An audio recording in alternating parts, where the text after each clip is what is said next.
পত্রটি লেখেন তার সংক্ষিপ্ত অংশ পাঠ করছি। কল্যাণী আসু, তোমার পত্র পেয়েছি সেদিন নববর্ষার নবঘন সিক্ত প্রভাতে। মেঘ মেদুর গগনে সেদিন বসন্ত ধারায় বাড়ি ঝরছিল। 15 বছর আগে এমনই এক আষাঢ়ে এমনই এক বাড়ি ধারায় প্লাবন নেমেছিল। তা তুমিও হয়তো স্মরণ করতে পারো। আষাঢ়ের নবমেঘ পুঞ্জকে আমার নমস্কার। এই মেঘদূত বিরহী যক্ষের বাড়ি বহন করে নিয়ে গিয়েছিল কালিদাসের যুগে রেবা নদীর তীরে মালবিকার দেশে তার প্রিয়ার কাছে। এই মেঘপুঞ্জের আশীর্বাদই আমার জীবনে এনে দেয় চরম বেদনার সঞ্চার। এই আশা আমার কল্পনার সর্বলোক থেকে টেনে ভাসিয়ে দিয়েছে বেদনার অনন্ত স্রোতে। যাক, তোমার অনুযোগে অভিযোগের উত্তর দিই। তুমি বিশ্বাস করো, আমি যা লিখছি তা সত্য। লোকের মুখে শোনা কথা দিয়ে যদি আমার মূর্তির কল্পনা করে থাকো, তাহলে আমায় ভুল বুঝবে, আর তা মিথ্যা। তোমার উপর আমি কোনো জিঘাংসা পোষণ করি না, কি আমি সকল অন্তর দিয়ে বলছি। আমার অন্তর্যামী জানে তোমার জন্য আমার হৃদয়ে কি গভীর ক্ষত, কি অসীম বেদনা। কিন্তু সে বেদনার আগুনে আমি পুড়েছি। তা দিয়ে তোমায় কোনো দিন দগ্ধ করতে চাইনি। তুমি এই আগুনের পরশ মানিক না দিলে আমি অগ্নিবীণা বাজাতে পারতাম না। আমি ধূমকেতুর বিস্ময় নিয়ে উদিত হতে পারতাম না। তোমার সে কল্যাণ রূপ আমি আমার কিশোর বয়সে প্রথম দেখেছিলাম। যে রূপকে আমার জীবনে সর্বপ্রথম ভালোবাসার অঞ্জলি দিয়েছিলাম, সে রূপ আজও স্বর্গের পারিজাত মন্দারের মতো চির অম্লান হয়ে আছে আমার পক্ষে। অন্তরের সে আগুন বাইরের সে ফুলহারকে স্পর্শ করতে পারেনি। তুমি ভুলে যেও না, আমি কবি। আমি আঘাত করলেও ফুল দিয়ে আঘাত করি। অসুন্দর কুৎসিতের সাধনা আমার নয়। আমার আঘাত বর্বরের কাপুরুষের আঘাতের মতো নিষ্ঠুর নয়।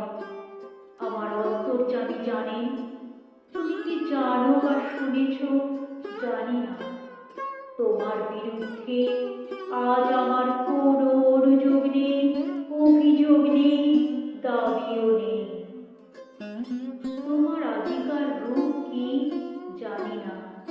আমি জানি তোমার সেই কিশোরী মূর্তিকে, যাকে দেবী মূর্তির মতো আমার হৃদয় বেদিতে অনন্ত প্রেম অনন্ত শ্রদ্ধার সঙ্গে প্রতিষ্ঠা করতে চেয়েছিলাম। সেদিনের তুমি সে বেদি গ্রহণ করলে না। পাষাণ দেবীর মতোই তুমি বেছে নিলে বেদনার বেদি। জীবন ভরে সেখানেই চলেছে আমার পূজা আরতি। আজকাল তুমি আমার কাছে মিথ্যা, ব্যর্থ, তাই তাকে পেতে চাইনি। জানিনি, হয়তো সে রূপ দেখে বঞ্চিত হব, অধিকতর বেদনা পাব, তাই তাকে অস্বীকার করেই চলেছি। দেখা নাই হলো এই ধুলির ধরায়। প্রেমের ফুল এই ধুলি তলে হয়ে যায় ম্লান, দগ্ধ, হতশ্রী। তুমি যদি সত্যি আমায় ভালোবাসো, আমাকে চাও, ওখান থেকেই আমাকে পাবে। লায়লা মজনুকে পাইনি, শিরি ফারহাদকে পাইনি, তবু তাদের মতো করে কেউ কারো প্রিয়তমাকে পায়নি। আত্মহত্যা আত্মহত্যা মহাপাপ।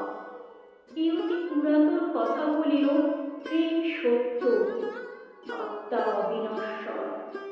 আত্মাকে কেউ হত্যা করতে পারে না। প্রেমের সোনার কাঠির স্পর্শ যদি পেয়ে থাকো, তাহলে তোমার মতো ভাগ্যবতী আর কে আছে? তারই মায়া স্পর্শে তোমার সকল কিছু আলোয় আলোময় হয়ে উঠবে। দুঃখ নিয়ে এক ঘর থেকে অন্য ঘরে গেলেই সেই দুঃখের অবসান হয় না।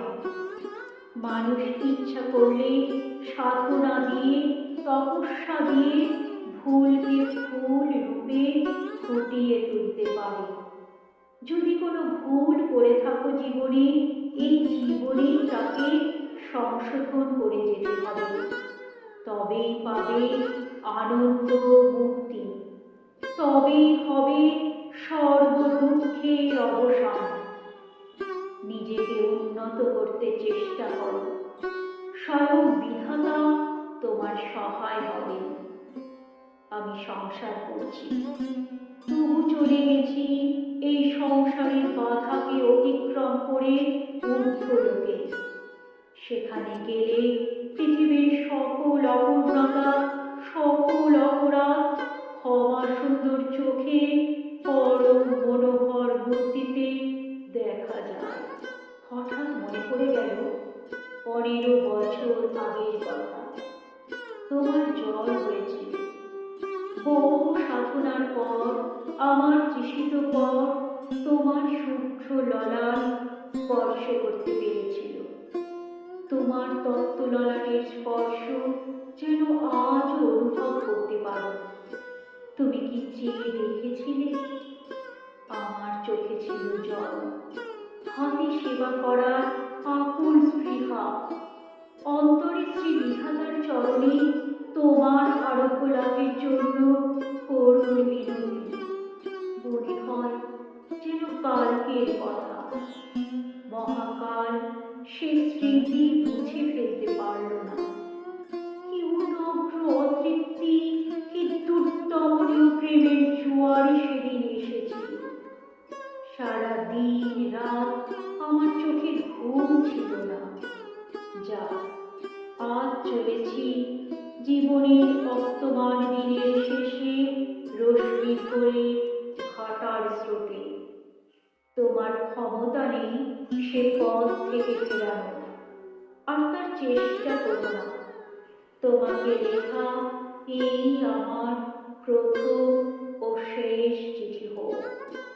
যেখানেই থাকি বিশ্বাস করো, আমার অক্ষয় আশীর্বাদ কবচ তোমায় ঘিরে থাকবে।